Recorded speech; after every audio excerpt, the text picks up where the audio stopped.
মুসলমান ভাইরা রে আমার, স্বামী স্ত্রী সম্পর্কটা কেমন হওয়া দরকার?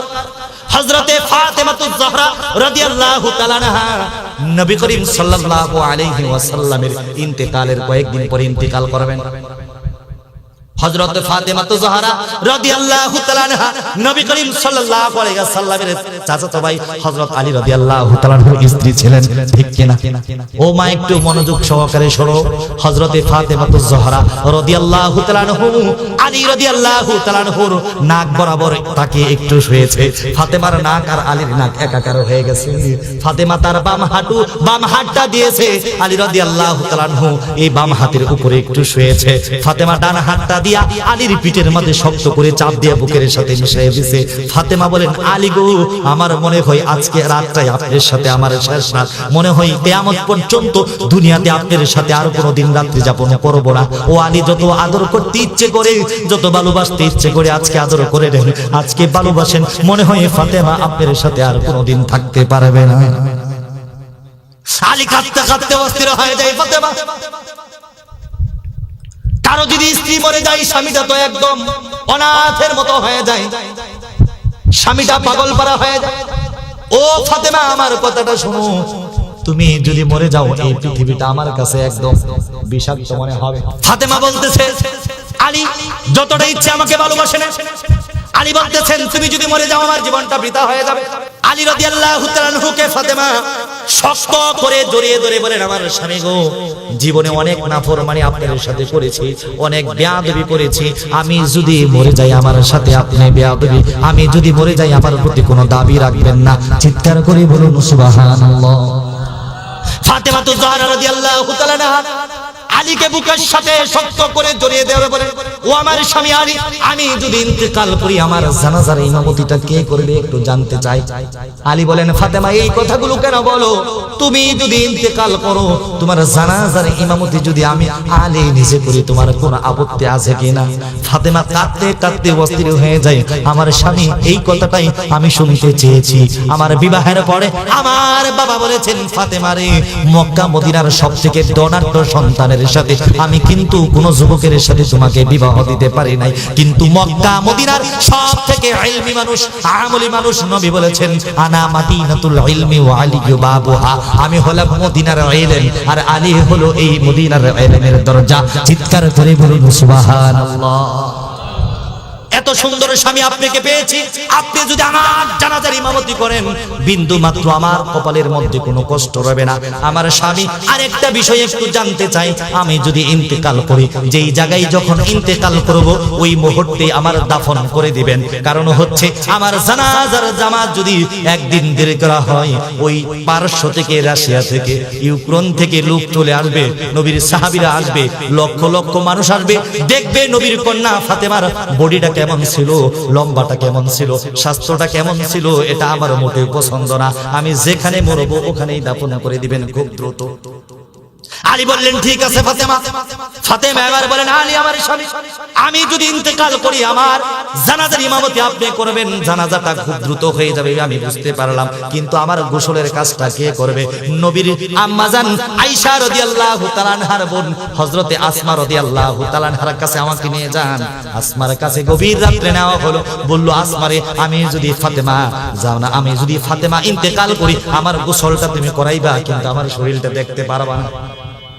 আসমা বলেন, ঠিক আছে, দেখবো না। ফাতেমা বলেন, তাহলে কিভাবে গোসল করাইবা আমাকে একটু দেখাও। আসমা বলেন, এই যে একটা খেজুর গাছের ডাল, এই যে খেজুর গাছের ডালটা মনে করেন আপনি ফাতেমা, এইভাবে আপনাকে আমি শুয়ে দিব, আমি এইভাবে পানি ঢালবো আর একটা নেকড়া দিয়ে সুন্দর করে আপনাকে পরিষ্কার করে দিব। এই যে সুন্দর করে আপনাকে কাপড় চুপড় পরিয়ে আমি আপনাকে আলীর হাতে তুলে দেব। এবার ফাতেমা চোখের জল ছেড়ে দিয়ে বলেন, আমার স্বামী, আমি আপনার প্রতি খুশি। আমার জানাজার ইমামতি যারা করবে, যারা জামামাজাই শরীক হবে, যারা শরীক হতে পারবে না, আমার নবীর প্রতি আমি খুশি, নবীর সোয়া লক্ষ সাহাবীর প্রতি খুশি। আমি আসমা আমাকে গোসল করাবে, আমি আসমার প্রতি খুশি। আমার স্বামী, আমার যদি ইন্তেকাল করি, আপনি আমাকে সম্মানের সাথে খুব দ্রুত কবরস্থ করে দিবেন। চিৎকার করে বলুন সুবহানাল্লাহ। সুতরাং আমরা যদি স্ত্রী হই, ফাতেমার মতো স্ত্রী হতে হবে। চিৎকার করে বলুন ঠিক কিনা? আমরা যদি স্বামী হই, আলীর মতোই স্বামী হতে হবে। চিৎকার করে বলুন ঠিক কিনা? আমি সুদ সম্পর্কে কিছু কথা বলবো, আপনারা রাজি আছেন? সুদের ওয়াজ করলে হুজুরটা সর্বপ্রথম কি বাতিল, এটা সন্দেহ আছে? একটু সন্দেহ নাই। এই সুদের ওয়াজ করে জীবনে কত হুজুরের ইমামতির চাকরি হারাইছে, ওটা হুজুর জানে আর হুজুরের আল্লাহ জানে। আওয়াজটা বলুন ঠিক কিনা? ঠিক কিনা? কারণ এই মসজিদে যারা প্রথম কাতারে নামাজ পড়ে এদের মধ্যেও দুই একজন সুদখোর আছে নাকি নাই? যারা মসজিদের সভাপতি, টাকা আছে অনেক বেশি, এরাও সুদের সাথে সম্পর্ক মাঝে মধ্যে, সব মসজিদে না, এরা সুদের সাথে সম্পর্ক আছে নাকি নাই? আছে নাকি নাই? তাহলে আপনাকে যে দাওয়াত করছে, আপনাকে যে আনছে, আপনাকে যে মহব্বত করছে, এখন তার ভিতরে যদি অপরাধ থাকে তার কলিজায় লাগবে কিনা? আপনারা যারা সামনে বসে আছেন, আপনাদের ভিতরে যদি এই রূপ থাকে আপনাদের কলিজায় রাখবে কিনা? এই যারা মাইক অপারেটর আছে এদের মধ্যে যদি এই রূপ থাকে তাহলে এদের কলিজায় লাগবে কিনা? তাহলে বোঝা যাইতেছে আসামি যদি এখানে একজন থাকে, ওই একজনই সর্বপ্রথম হুজুরের বিরুদ্ধে।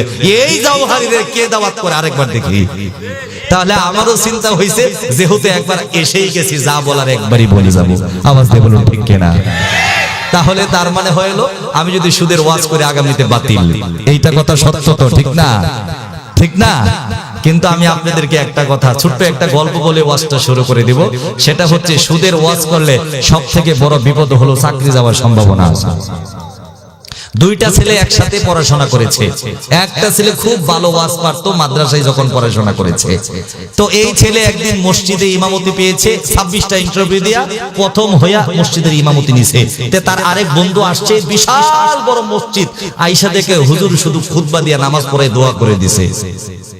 ও বলতেছে, দোস্ত তুই ছোটবেলায় এত সুন্দর ওয়াজ পারতি, আর এখন খুতবা দিয়েই মুনাজাত করে নামাজ শেষ করে দিলি, কারণটা কি? তো দোস্ত এটা তুই বুঝবি না। বুঝবো না মানে?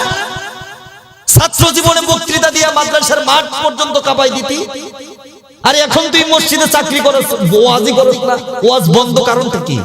ওটা তুই বুঝবি না। কোনা দোস্ত বল কেন? 26 জুমা ইন্টারভিউ হওয়ার পরে আমি নিয়োগ হয়েছি, আমি চিন্তা ভাবনা করলাম যে সমাজটা পাল্টাই দিব। আমাদের ইমাম সাহেবদের নিয়তটা কি থাকে? সমাজ। আর সমাজের নিয়ত হলো হুজুরটা পাল্টাই দিব, ঠিক না? আরে আমার সাথে কথা বলতে হবে।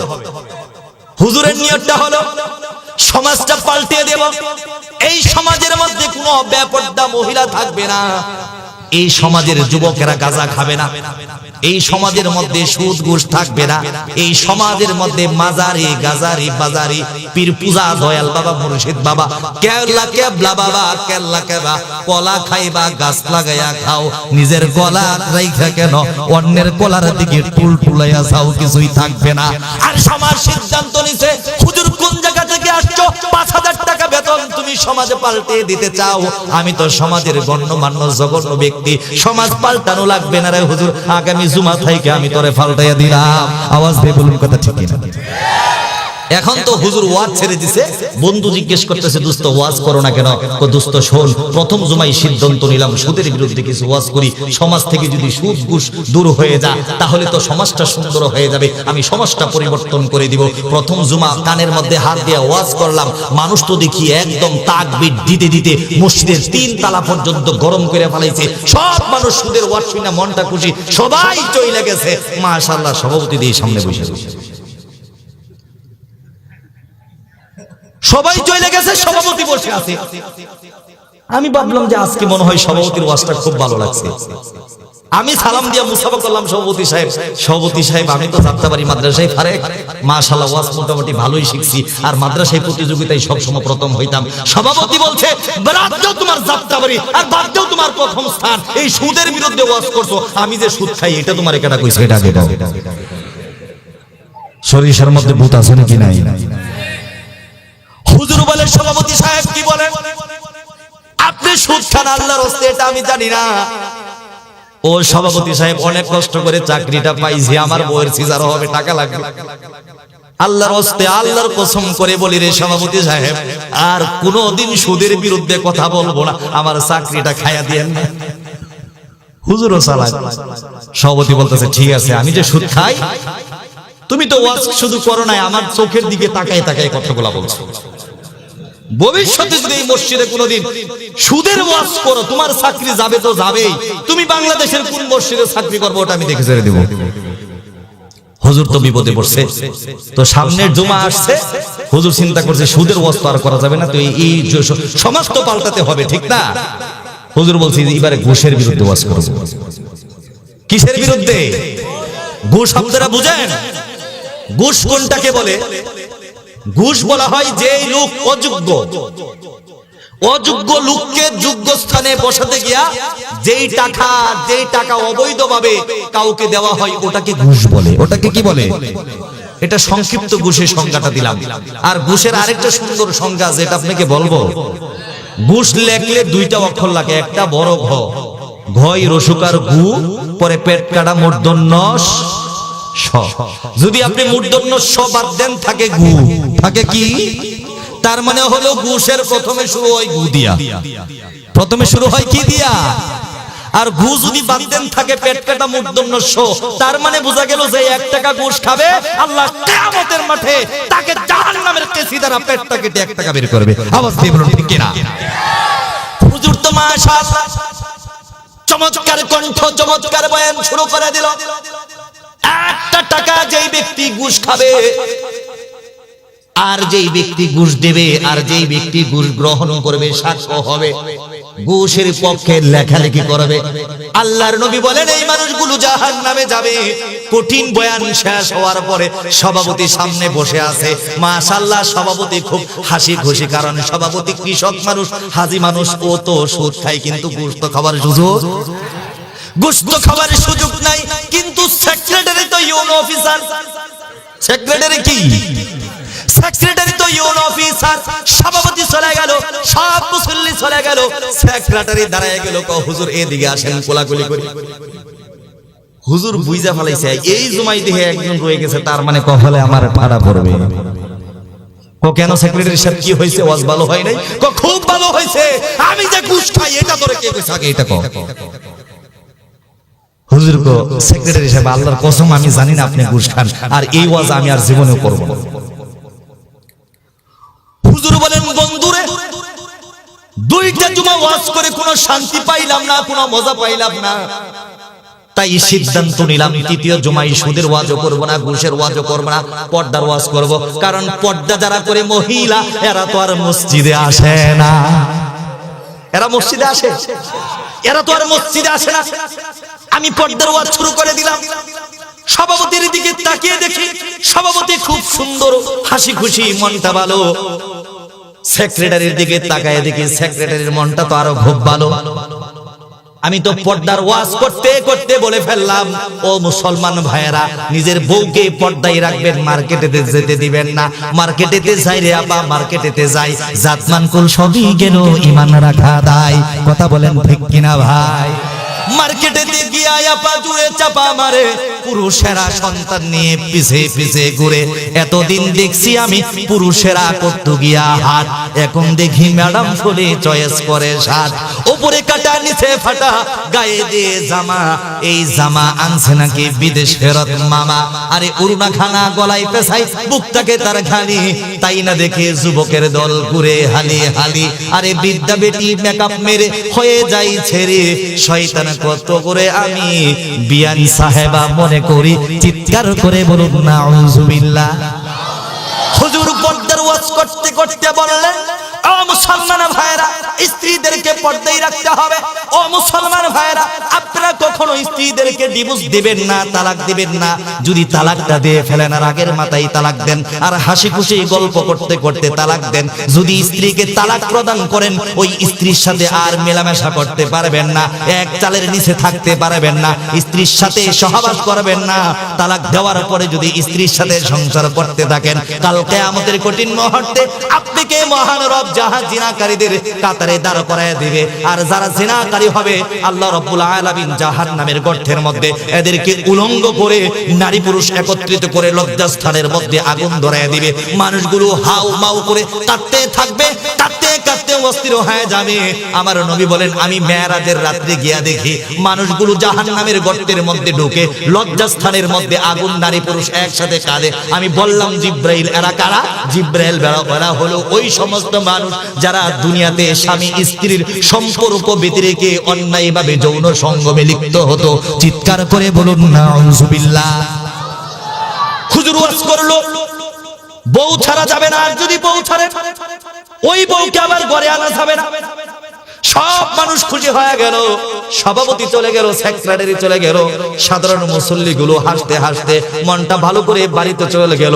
কিন্তু হলোটা কি, হুজুর খাবার খাইতে বসছে, এখন কেশিয়ার গিয়া হাজির। কে গিয়া হাজির? কেশিয়ার বলছে আসসালামু আলাইকুম হুজুর, কেমন আছেন? হুজুরে কলিজা লড়ে উঠছে, বলছে হুজুর মসজিদে কয়দিন ধরে চাকরি করেন? কই 1 মাস হলো। আজকে কার ঘর থেকে খাবার আসছে হুজুর জানেন নাকি? ও জানি তো, আজকে আপনার ঘরে খাবার। ও হুজুর 1 মাস হয়ে গেল, আমি তো পকেটে 6000 টাকা নিয়ে আসছিলাম আপনাকে বেতন দেওয়ার জন্য। আল্লাহর কসম করে বলি, খাবারটাও আপনাকে খেতে দেব না, বেতনটাও দেব না। আমি যে বউ সাইরা দিছিলাম, আবার ওই বউ লইয়া সংসার করি, এই গোপন কথাটা আমহেরে কেডা কইছে, যতক্ষণ পর্যন্ত এটা না কইবেন ততক্ষণ পর্যন্ত টাকাও দিব না, খাবার দিব না। চিৎকার করে বলুন না আউযুবিল্লাহ। হুজুর এবার বন্ধুকে জড়িয়ে ধরে বলেন, বন্ধুরে, যাত্রাবাড়ি মাদ্রাসার ছাত্র ছিলাম, ক্লাস পরীক্ষায় প্রথম হয়েছিলাম, বক্তৃতা প্রতিযোগিতায় প্রথম হয়েছিলাম রে দোস্ত। কিন্তু মসজিদে 3 জুমা আওয়াজ করে সিদ্ধান্ত নিয়েছি, কিয়ামত পর্যন্ত জুমার ইমামতি করব, চাকরি করব, কিন্তু কোনদিন বয়ান করব না। ঠিক কি না? এখন আমার দশা আর ওই হুজুরের দশা এক দশা। কারণ আলোচনা সুদের আলোচনা। কিসের আলোচনা? আলোচনা কিসের? আল্লাহর নবী বুখারীর হাদিসের মধ্যে বলে, যারা সুদ খাবে 73টা গুনাহ করবে। কয়টা গুনাহ? 73টা গুনার মধ্যে সর্বনিম্ন গুনাহটা হলো আইয়ানকি হার রাজুলু উম্মাহা। সর্বনিম্ন গুনাহটা হলো যেই ব্যক্তি 1 টাকা সুদের ভক্ষণ করবে, সে যেন আপন মায়ের সাথে জিনা করলো। চিৎকার করে বলুন নাউযুবিল্লাহ। আরেকবার চিৎকার করে বলুন নাউযুবিল্লাহ। ও মুসলমান ভাইরা আমার, তোমার পায়ে হাত দিয়ে বলি, সুদের 1 টাকা খাবে না। সুদের 1 টাকা যদি খেয়ে থাকো, ওই মায়ের সাথে জিনা করা যতটা ঘৃণ্য তোমার জন্য, আমার জন্য। আর সুদের 1 টাকা খাওয়া মানে আপন মায়ের সাথে জিনা করা। ও মুসলমান, এটা কোরআনের আয়াতের কথা, এটা হাদিসের ব্যাখ্যার কথা, নবীর হাদিসের কথা। নবীর হাদিস মিথ্যা হতে পারে না। তুমি যদি এটা জেনে শুনে ওষুধ খাও, তার মানে প্রমাণ হয়ে গেল মায়ের সাথে জিনা করতেও তুমি কোনো লজ্জাবোধ করো না। আর যদি মায়ের সাথেও জিনা করতে তোমার কোনো লজ্জাবোধ পয়দা না হয়, আল্লাহ কোরআনে বলেছেন উলাইকা কাল আনআমি বাল হুম আদাল্লু উলাইকা হুমুল গাফিলুন। দেখা যাবে তোমার 2টা পা আছে, আল্লাহ বলেন না না না, তোর 2টা পা না, বাল হুম আদাল্লু উলাইকা হুমুল গাফিলুন, বরং তোর কুকুর শুকুরের 4টা পা। ওই 4টা পা থেকে ওই কুকুর শুকুরের চাইতে তুই বেশি নিকৃষ্ট। চিৎকার করে বলুন নাউযুবিল্লাহ। আল্লাহ পাক রব্বুল আলামিনের নবী বলেন, সুদের সর্বনিম্ন গুনাহটা হলো মায়ের সাথে জিনা করার সমপরিমাণ গুনাহ, আর সর্বোচ্চ গুনাহটা হলো মহান রব সূরা বাকারার 279 নম্বর আয়াতে বলেন, ফা ইল্লাম তাফআলু ফাজানু বিহারবিম মিনাল্লাহি ওয়া রাসূলিহি। ও পৃথিবীর মানুষ শোনো, যেই ব্যক্তি জেনে শুনে 1 টাকার সুদ খাবে, ব্যাংকে রেখে হোক, জমিনের উপরে হোক, হজ করার পরে হোক, হজ করার আগে হোক, হুজুর সেজে হোক, ইমাম সেজে হোক, খতিব সেজে হোক, জমিনের উপর দেয়া হোক, টেম্পুর উপর দেয়া হোক, অটো রিকশার উপর দেয়া হোক, গাড়ির উপর দেয়া হোক, জেনে শুনে যদি 1 টাকা কোনো মানুষ সুদ খায়, আল্লাহ রাব্বুল আলামিনের সূরা বাকারার 279 নম্বর আয়াতে বলেন, সেই ব্যক্তি কি করলো? সবথেকে বড় গুনাহটা হলো ফা ইল্লাম তাফআলু ফাযানু বিহারবিন মিনাল্লাহি ওয়া রাসূলু। ওই রাসূলি, ওই ব্যক্তি যেন জেনে শুনে আল্লাহ এবং তার রাসূলের বিরুদ্ধে যুদ্ধ ঘোষণা করলো। চিৎকার করে বলুন নাউযুবিল্লাহ। আল্লাহ এবং তার রাসূলের বিরুদ্ধে যুদ্ধ করার মতো হাতিয়ার, অস্ত্র তো আমহেগর আছে, আছে না? আছে তো, আছে না? আপনি তো 1000 কোটি টাকার মালিক, আল্লাহর সাথে যুদ্ধ করবে। মহান রব বলেন না রে না, ফেরাউন টিকে নাই, নমরুদ টিকে নাই। ল্যাংরা মশা দিয়ে আমি পরাজিত করে প্রমাণ করেছি, আল্লাহর সাথে যুদ্ধ করলে এই ফেরাউন নমরুদের চাইতে অবস্থাটা ভয়ানক হবে। 1000 কোটি টাকার মালিক সিদ্ধান্ত নিলেন, না রে না, বাংলাদেশের আইনটা পাল্টায় দিব, এই মদ ঘুর ওপেন করে দিব, গাঁজা ওপেন করে দিব।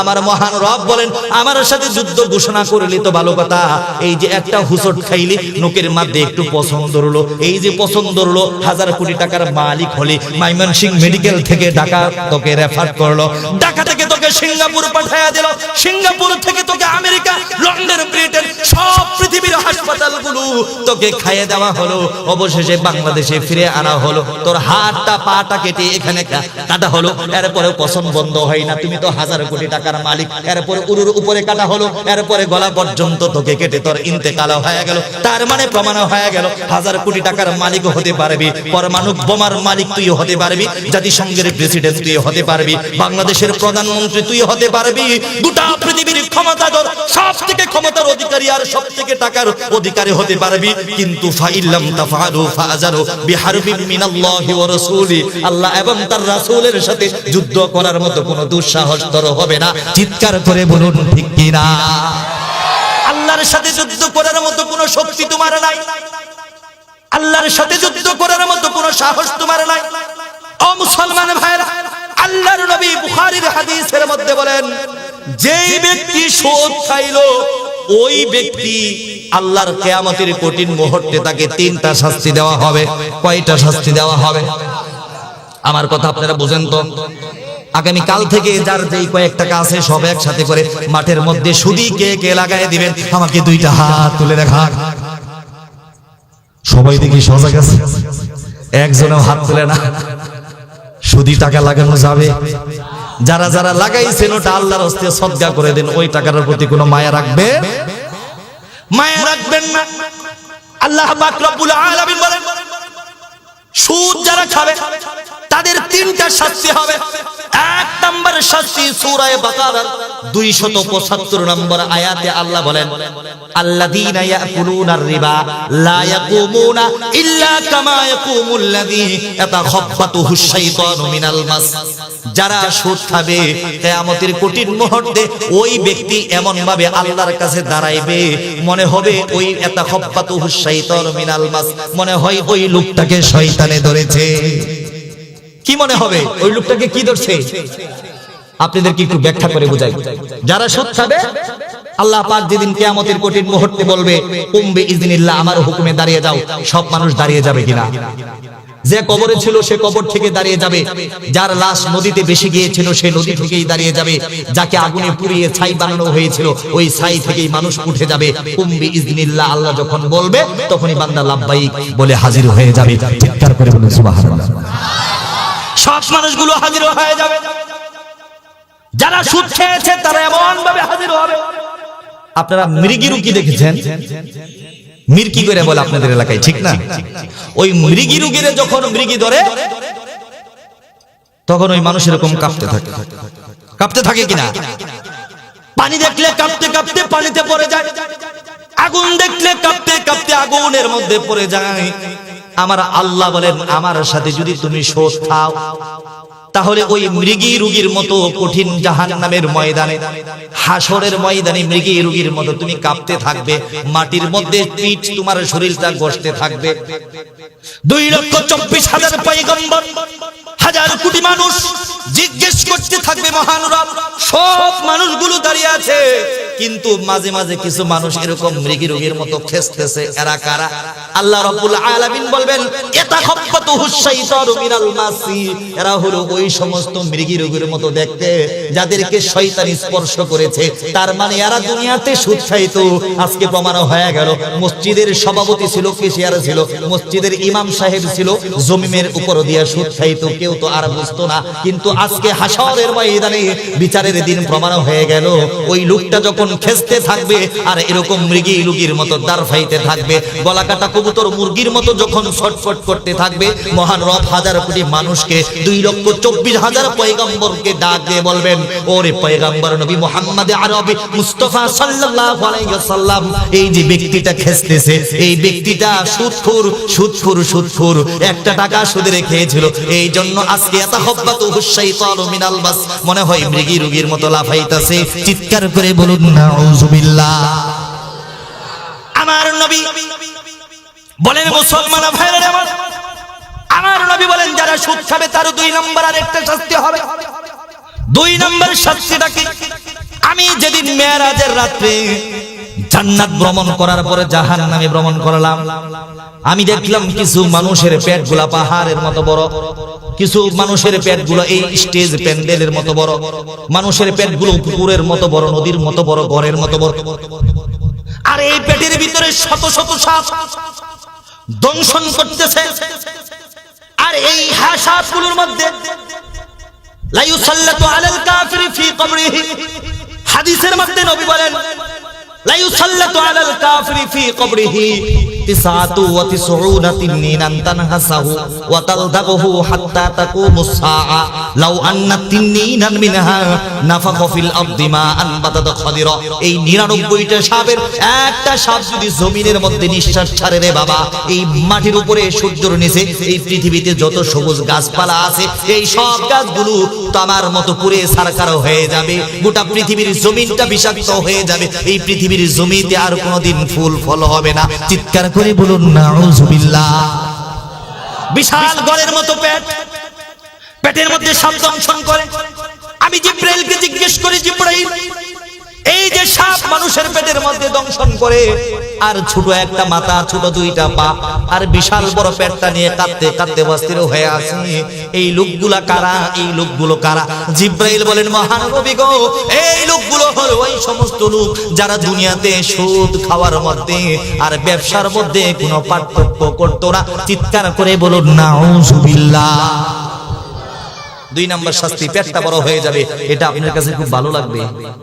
2 দিন যদি পায়খানা না হয়, ও মুসলমান ভাই, আমি আল্লাহর এত নিয়ামত ভোগ করেছো তুমি, আমি আল্লাহর এত নিয়ামত ভোগ করেছি, 2 দিন যদি পায়খানা না হয় ডাক্তারের কাছে দৌড়াদৌড়ি শুরু হয়ে যায়। 1 দিন যদি পায়খানা বেশি হয় ডাক্তারের কাছে দৌড়াদৌড়ি শুরু হয়ে যায়। ও মুসলমান, গলার মধ্যে একটা কাঁটা বিঁধলে আমরা পাগল হয়ে যাই। আল্লাহ বলেন, ফাবি আইয়ি আলা রাব্বিকুমা তুকাজ্জিবান।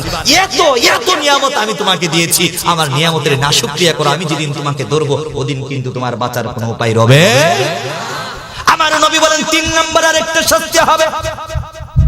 মেরাজের রাতে আমি জাহান্নাম ভ্রমণ করলাম, আমি দেখলাম রক্তের বিশাল বড় একটা সমুদ্র, রক্তের বিশাল বড় একটা নদী, ওখানে কিছু মানুষ, নারী আর পুরুষ, শরীরের মধ্যে কোনো কাপড় চোপড় নাই, উলঙ্গ অবস্থায় এই রক্তের নদীতে সাঁতরাইতেছে আর রক্ত খাইতেছে। এরা তো আপনার গ্রামের মানুষ, এরা তো আমার গ্রামের মানুষ। এই সুদখোর ঘুষখোরগুলো মঙ্গল গ্রহে থাকে। এরা আপনার বাবা, এরা আমার বাবা, এরা আপনার ভাই, এরা আমার ভাই, এরা মুসলমান। সুতরাং আজকে থেকে তওবা করতে হবে, জীবন দিব, গর্দান দেব, কিন্তু 1 টাকার সুদ খাবো না। প্রয়োজন হলে ভিক্ষা করব, প্রয়োজন হলে লাঙল জল বেচে ভাত খাবো, কিন্তু কোনোদিন সুদি টাকা লাগাবো না। কে কে রাজি আছেন আমাকে 2টা হাত তুলে দেখা।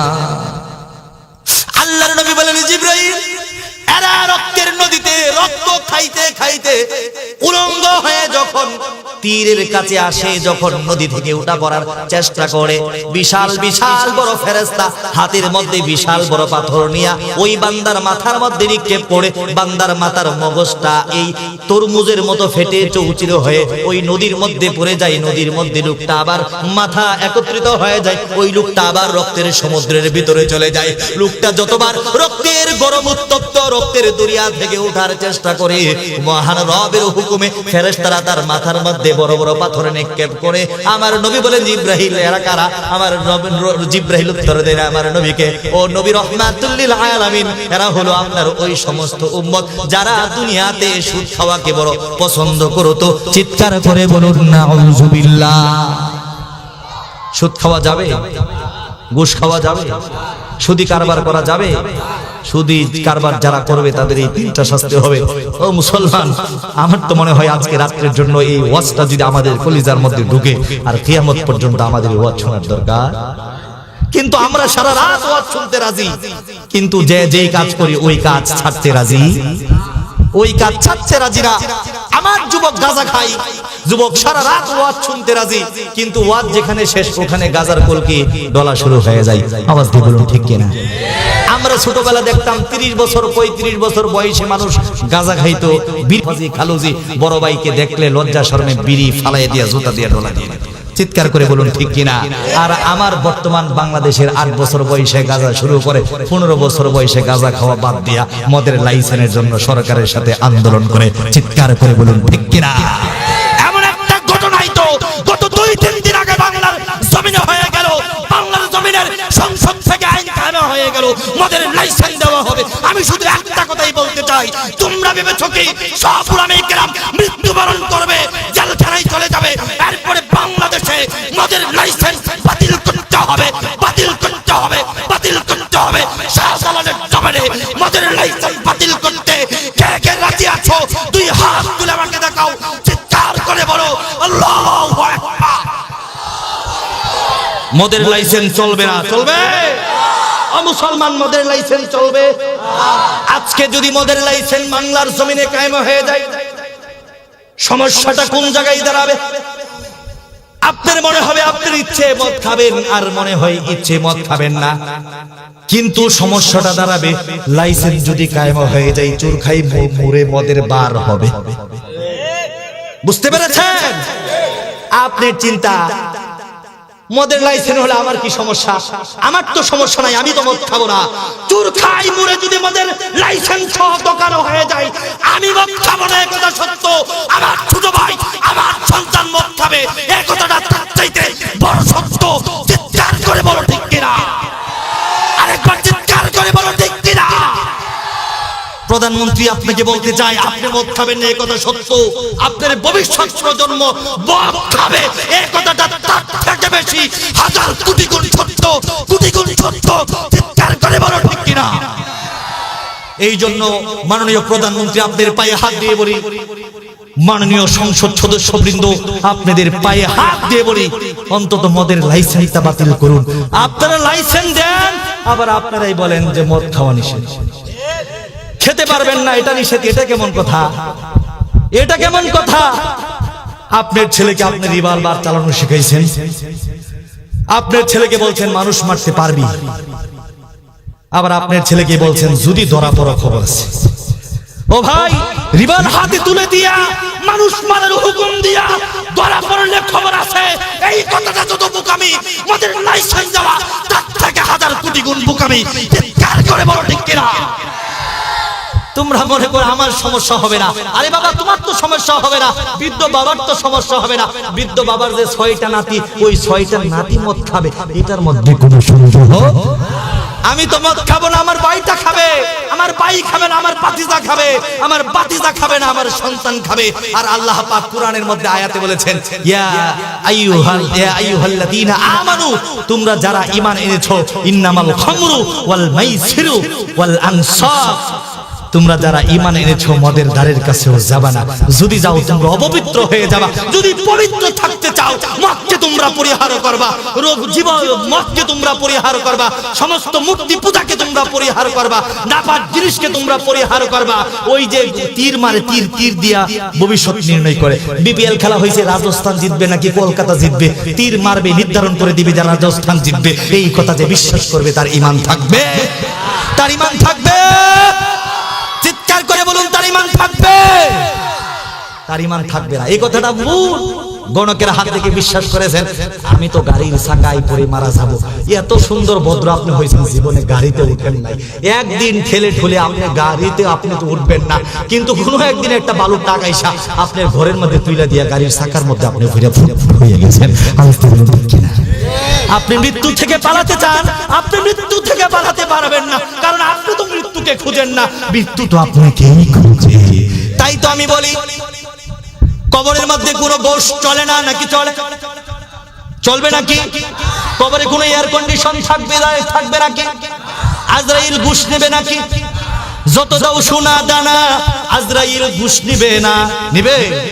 যতই দাও সোনা দানা, আজরাইল ঘুষ নিবে না। এই কথাটি ভুলে তুমি গেছো বুঝি মন, কবরে নেই কোনো এয়ার কন্ডিশন। আছে? কবরের খাট পালঙ্ক হবে শুধু মাটি, তার উপর থাকিবে না বিছানা পাতি। যতই দাও সোনা দানা, যতই দাও সোনা দানা, আজরাইল ঘুষ খাবে না। যতই দাও সোনা দানা, আজরাইল ঘুষ খাবে না। এই কথাটি ভুলে তুমি গেছো বুঝি মন, কবরে নাই রে কোনো এয়ার কন্ডিশন। আওয়াজ দিয়ে বলুন ঠিক কিনা?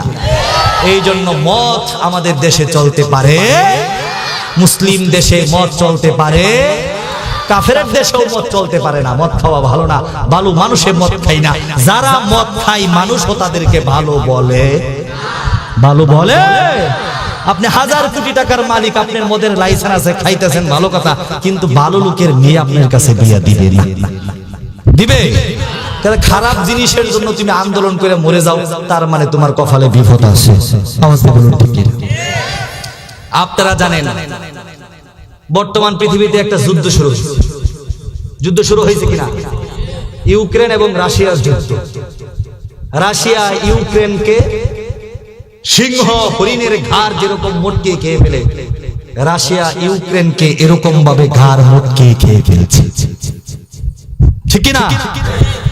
এই যে রাশিয়ার যুদ্ধটা হচ্ছে, হাদিসের মধ্যে আছে মালহামার, এমন যুদ্ধ শুরু হবে কিয়ামতের আগে আগে, এমন বিশাল বড় যুদ্ধ হবে, ওই যুদ্ধ থেকে কিয়ামতের সূচনা হবে, গৃহ যুদ্ধ শুরু হয়ে যাবে। আমার মন বলছে এই রাশিয়া আর ইউক্রেনের যুদ্ধ কি গৃহ যুদ্ধের দিকে যায় কিনা? রাশিয়া এবং ইউক্রেনের যুদ্ধ কি, রাশিয়া এবং ইউক্রেনের যুদ্ধ কি গৃহ যুদ্ধের দিকে যাচ্ছে কিনা, তৃতীয় বিশ্বযুদ্ধের দিকে যাচ্ছে কিনা, এটা একমাত্র আল্লাহ ভালো জানেন। আল্লাহু আ'লাম। চিৎকার করে বলুন ঠিক কিনা?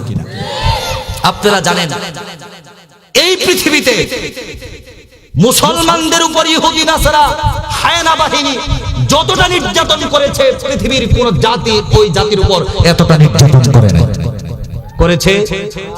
আপনারা দেখেছেন ফিলিস্তিনের বাচ্চাদেরকে পুড়িয়ে মারা হয়েছে, ইরাকের বাচ্চাকে পুড়িয়ে মারা হয়েছে। ইরাকের একটা বাচ্চাকে যখন মারা হয়েছে, সাংবাদিক ফটো তুলতে চেয়েছে, সাংবাদিককে ছোট মেয়েটা বলেছে, কাকা আমার ছবি তুলবেন না, আমার হিজাবের সমস্যা, আমি ছোট মানুষ, আমার হিজাব ঠিক নাই, আমার ছবি উঠেন না। ওটা ইরাকের মেয়ে ছিল। চিৎকার করে বলুন সুবহানাল্লাহ। আল্লাহ পাক এমন কন্যা সন্তান দ্বারা আমাদের গর্বটাকে ভরপুর করে দেন। চিৎকার করে বলুন সুবহানাল্লাহ। ফিলিস্তিনের একটা মেয়েকে মারা হলো, ফিলিস্তিনের মেয়েটা বলল, ও সন্ত্রাস বাহিনী আমাকে হত্যা করে দাও, আমি মরে যেতে চাই, আল্লাহর কাছে যেতে চাই।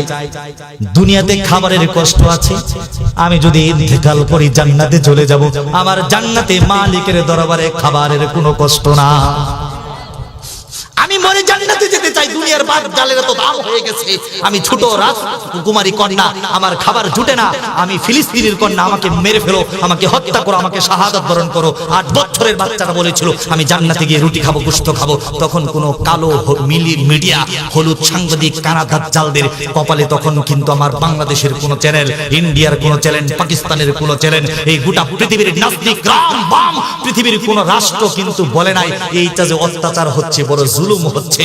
পৃথিবীর কোন মহাসচিব বলে নাই, পৃথিবীর কোন প্রধানমন্ত্রী বলে নাই, পৃথিবীর কোন মন্ত্রী মিনিস্টার বলে নাই, জাতিসংঘের মহাসচিব বলে নাই ও ইসরায়েল ফিলিস্তিনের উপর যুদ্ধ বন্ধ করে দাও, ও আমেরিকা ইরাকের উপর যুদ্ধ বন্ধ করে দাও।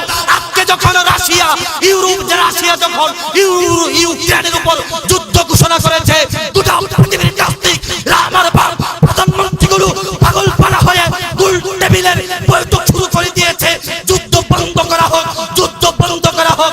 আমি বলতে চাই আজকে তোমাদের কানাডার জালের চোখ খুলে গেছে, মিডিয়া সাংবাদিকের চোখ খুলে গেছে। আমার বার্মাতে যখন 11 লক্ষ রোহিঙ্গা মুসলমানদেরকে আগুনের মতো, বেগুনের মতো আগুনের মধ্যে পুড়িয়ে উলিঙ্গ করে 2টা পা গাছের মধ্যে বেঁধে চামড়াগুলো ছিঁড়িয়ে যখন লবণ দেওয়া হয়েছে, মরিচ দেওয়া হয়েছে, হত্যা করা হয়েছে, বেগুনের মতো পুড়িয়ে ভর্তা করা হয়েছে, তখন তোমাদের কালো দাজ্জালের মিডিয়া সংবাদগুলো কোথায় ছিল? জাতি তোমাদের কাছে জানতে চাই, অবশ্যই বলো কথা ঠিক কিনা?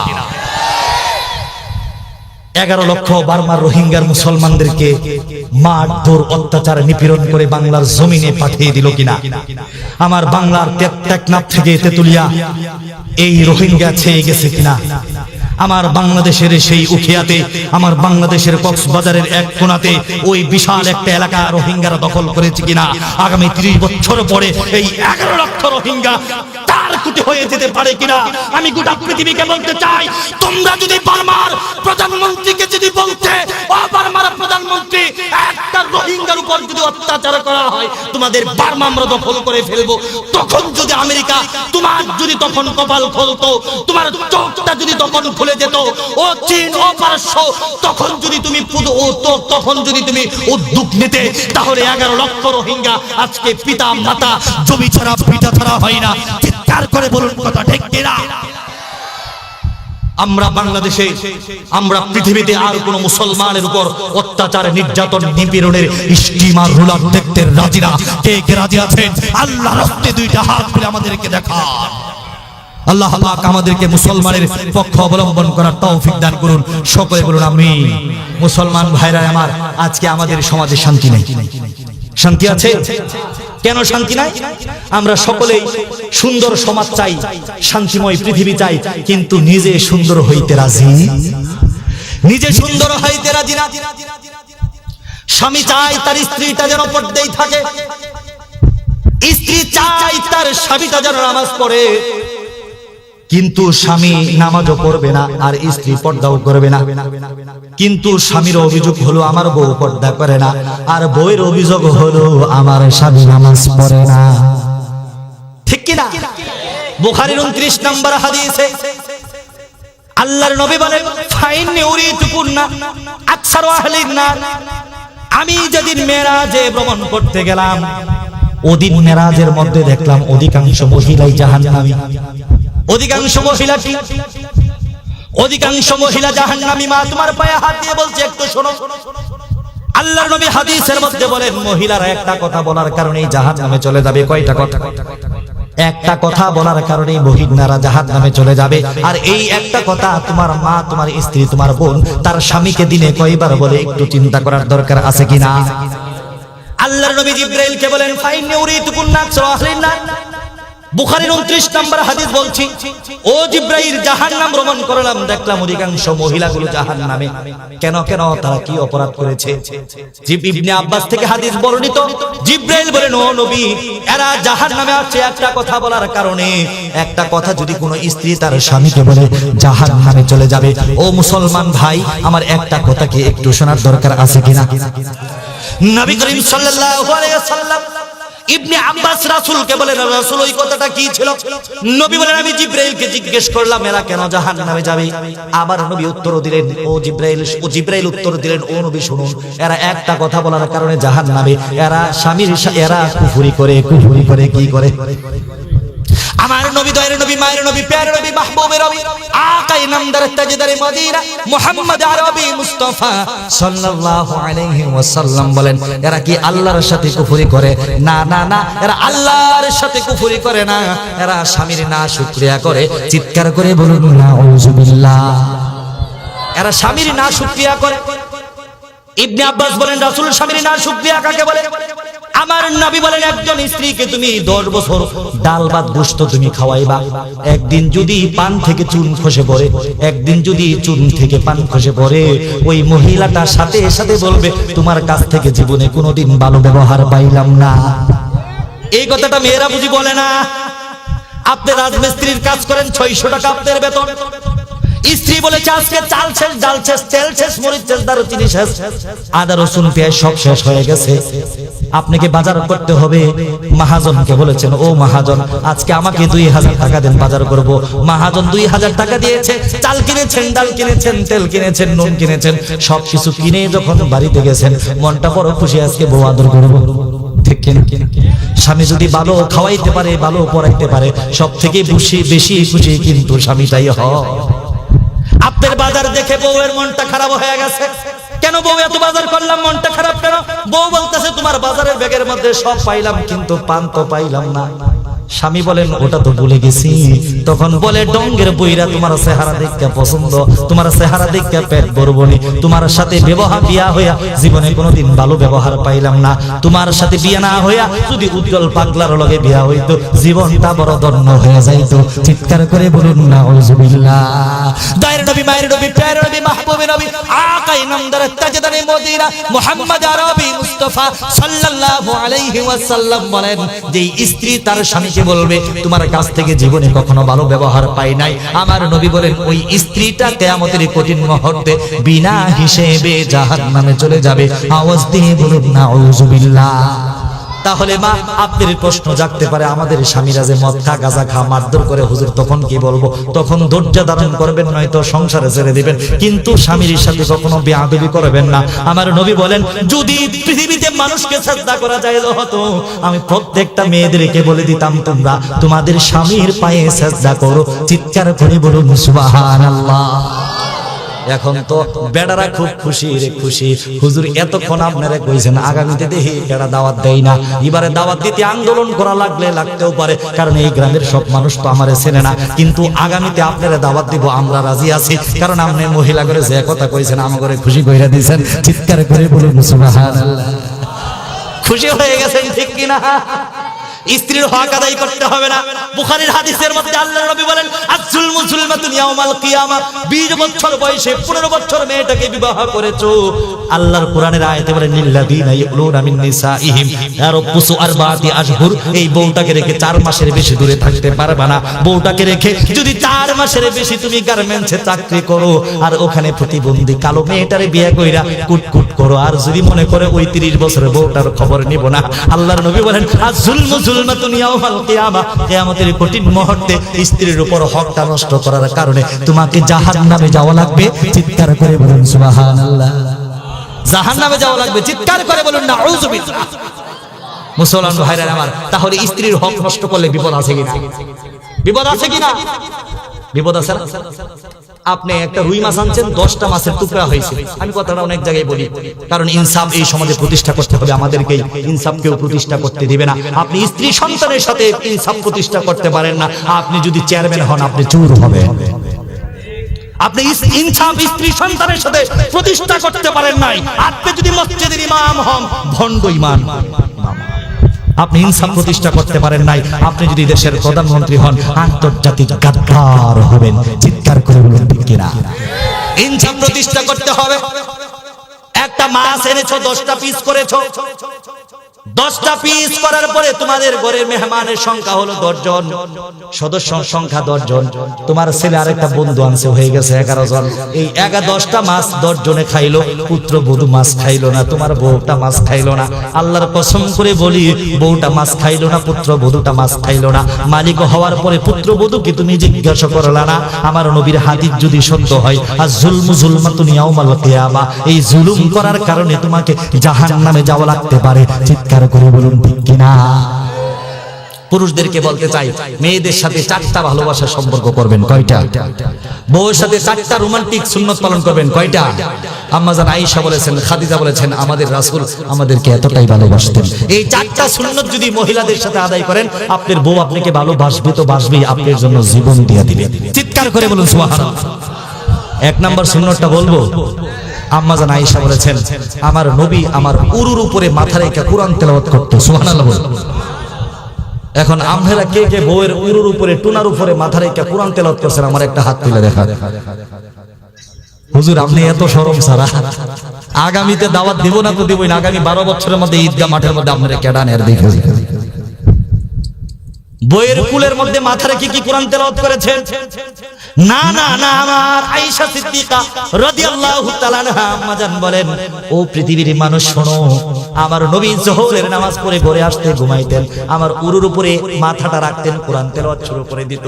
আসরে আযান হয়ে যেত, আমার নবীর তেলাওয়াত বন্ধ হতো না। আমি বলতাম রাহমাতুল লিল আলামিন, মসজিদের আযান হয়ে গেছে, মসজিদে যেতে হবে। আমার নবী তেলাওয়াত বন্ধ করে বলতেন, ওরে আয়েশা, তোর মাথার মধ্যে টুনার মধ্যে উরুর মধ্যে মাথা রেখে কোরআন তেলাওয়াত করার মজা আমার নবীর আন্তর্জাতিক মজা। চিৎকার করে বলুন সুবহানাল্লাহ। তাহলে যারা যারা এখন পর্যন্ত বউয়ের টুনার মধ্যে মাথার উরুর মধ্যে মাথা রেখে কোরআন তেলাওয়াত করতে পারেন নাই, কে কে রাজি আছেন আমার হাত তুলে দেখান। আমি মাশাআল্লাহ করছি। এই ফুলাফানে হাত তুলছে কারণ এরা তো বিয়ে করে নাই। আল্লাহই জানে কার কুলের মধ্যে মাথা রেখে গজব শুরু করে দেয়। এটা হারামও হয়ে যাবে। এটা কি হয়ে যাবে? আর যারা হাত তোলা নিয়ত করছে এরা চিন্তা করতেছে, হুজুর আমি তো দুরূদ শরীফ পারি না, তে আমি হাত তুলে করবোটা কি? এই জন্য কোরআন তেলাওয়াত শিখবে। এই যে ছেলেরা হাসতেছে, বিয়ে করলে করছো, না করলে না করছো, কিন্তু বউয়ের টুনার মধ্যে একদিন মাথা রেখে অন্তত সুবহানাল্লাহ যদি বলো, তোমার বউটা তোমার মাথা হাত বুলাই দিবে আর চিন্তা করবে আমার স্বামী আমাকে কতটা ভালোবাসে, আমার উরুর উপরে মাথা রেখে কোরআন তেলাওয়াত করে। এই স্ত্রী পরকিয়া করবে না কোনোদিন তোমাকে রেখে, এই স্ত্রী তোমার জন্য জীবন দিতে রাজি হয়ে যাবে। চিৎকার করে বলো ঠিক কিনা? আমার নবী রাহমাতুল লিল আলামিন 2 নম্বর আরেকটা সুন্নাত পালন করতেন।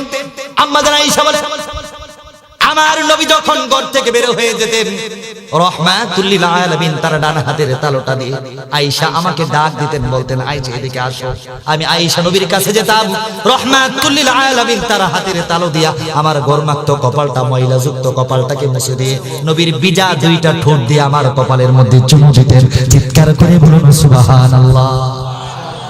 চুমু দিতেন আম্মা জান আয়েশার কপালে, সমস্ত স্ত্রীদের কপালে। ঘর থেকে যখন বের হবেন তখন বউটারে কইবেন একটু এদিকে একটা সুন্নাত আদায় করি, ভিজা কপালটা, ময়লা কপালটা, নোংরা কপালটা যদি একটু মুইছে একটা চুমু দেন। আপনি রাত 12টার সময় যদি ঘরে ফিরেন, স্ত্রী আরেকটা চুমু খাবার জন্য তার কপালটা স্নো ক্রিম দিয়া রেডি রাখবে, তৈরি রাখবে। আমার স্বামী এসে আমার কপালে চুমু দিবে, আর আপনি যদি স্ত্রীকে একটা থাপ্পড় দিয়ে বের হন, ও রাত্রে না খেয়ে ঘুমিয়ে যাবে, আপনার সংসারটা সারা রাত জাহান্নামে পরিণত হয়ে যাবে। চিৎকার করে বলুন ঠিক কিনা? 3 নম্বর আরেকটা সুন্নাত আমার নবী পালন করতেন। আরেকটা সুন্নাত হলো রাহমাতুল লিল আলামিন গভীর রাতে স্ত্রীদেরকে নিয়ে বের হতেন। আম্মাদের আয়েশাকে নিয়ে বের হয়েছেন, বলেন আয়েশা ওই যে খেজুর গাছটা দেখে একটা দৌড় প্রতিযোগিতা হবো, দেখবো তুমি আগে যাও নাকি আমি আগে যাই। আয়েশা দৌড় দিছে, দেখে রাসূল অর্ধেক রাস্তাও আসে নাই। 8-9 বছরের আয়েশা এখন রাসূলকে টিজ করে কথা বলে, বলে আপনি বুড়া মানুষ, 52-54 বছর বয়স, আপনি বুঝি আমার সাথে পারবেন? নবী বলেন I am sorry, very sorry, আমি তোমার সাথে কেমনে পারবো? নবী পরের দিন আয়েশাকে নিয়ে গেলেন, আয়েশা ওই যে খেজুর গাছ ওটা ধরতে হবে। আয়েশা ওড়নাটা কোমরের মধ্যে বেঁধে জোরে ধরতেছে, যায় দেখে আমার নবী রাহমাতুল লিল আলামিন ওই খেজুর গাছের নিচে বসে বসে মুস্কি মুস্কি হাসে। আয়েশা বলেন নবী গো, আজকে আমার শরীরটা ভালো না, আরেকদিন আপনারে খেলা দেখাইয়া দিব। চিৎকার করে বলুন সুবহানাল্লাহ। 4 নম্বর আরেকটা সুন্নাত রাসূল পালন করেছেন, যখন আপনি সফরে বের হবেন স্ত্রীটাকে সাথে নিয়ে যাবেন, পর্দার সাথে একটু ঘুরতে নিয়ে যাবেন। ওই যে কক্সবাজার জীবনে কোনোদিন দেখেন নাই, বউটাকে যদি পর্দার সাথে নিয়ে যান বউটার মনটা খুশি হয়ে যাবে। ওই যে সুন্দর একটা বাড়ি হয়েছে, নতুন বাড়ি, এই আপনার বাড়ির পাশে একটা নদী আছে, রাত্রে একটু নিয়ে নদীর পাশে বসে স্ত্রী আর স্বামী একসাথে যদি একটু গল্প করেন। 10 তলা বিল্ডিং এ আপনার বাসা, স্ত্রী কোনোদিন 5 তলা বিল্ডিং এ থাকে, কোনোদিন আকাশের তারা দেখতে পারে নাই। রাত 2টার সময় ওই 10 তলার ছাদের উপরে নিয়ে বলেন আমার স্ত্রী এই যে তারা, এই যে তারা, দেখো কত সুন্দর রাতের আকাশ। স্ত্রী আপনার গলাটা জড়িয়ে ধরে বলবে, ও গো স্বামী, কিয়ামত পর্যন্ত আপনার সংসার করতে চাই, কোনোদিন আমাকে যদি আমি ভুল করি আমাকে তালাক দিয়েন না। চিৎকার করে বলুন কথা ঠিক কিনা? সকল বলেন আল্লাহুম্মা আমিন। ওয়া আখিরু দাওয়ানা আনিল হামদুলিল্লাহি রাব্বিল আলামিন। আসসালামু আলাইকুম ওয়া রাহমাতুল্লাহ। কেউ উঠান।